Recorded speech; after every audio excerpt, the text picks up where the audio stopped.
কেউ তাকে বলেন তিনি নাকি ভোট পাখি, কেউ বলেন বহিরাগত। বিরোধী দল মানে তৃণমূলের তরফ থেকে এই তকমা আকছানি শোনা যায়, কিন্তু তাতে কি? বাংলার ভোট আসছে আর তিনি আসবেন না, 28টি জনসভা করবেন। বুঝতেই পারছেন, অমিত শাহের কথা বলছি। অমিত শাহ এবার পাকাপাকিভাবে ভোটের সময় বাংলাতেই থাকবেন এমনটা শোনা যাচ্ছে, এবং যে কারণে বাড়ি ভাড়াও দেখা হচ্ছে এমনটাও খবর পাওয়া যাচ্ছে।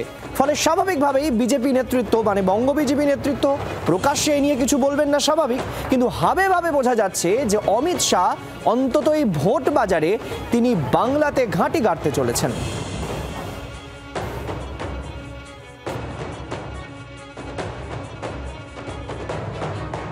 আরে পশ্চিমবঙ্গ কি বাংলাদেশ নাকি না পাকিস্তান? দেশের মানুষ দেশে আসবেন না? মুখ্যমন্ত্রী মনে করতে পারেন বাংলাটা বিচ্ছিন্ন, এটা তাদের সম্পত্তি, সেটা তো হবে না। তবে রাজ্য বিজেপির সভাপতি হিসেবে আমার কাছে কোনো খবর নেই এখনো পর্যন্ত যে অমিত শাহ কলকাতায় বাড়ি ভাড়া নিচ্ছেন বা নিয়ে নিয়েছেন। তবে এটা ঠিকই যে অমিত শাহ নির্বাচনের সময় আসবেন, তিনি কোনো হোটেলে বা সরকারি আবাস তিনি ব্যবহার করবেন না, তিনি অন্যত্র কোথাও থাকবেন, সেটা দল ব্যবস্থা করবে।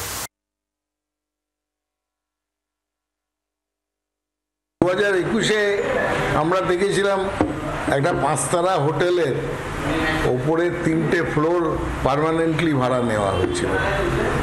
তো এবার তার জায়গায় বাড়ি ভাড়া নেবেন, বাড়ির রান্না বান্না হবে, হয়তো রাঁধুনিও নিয়ে আসবেন।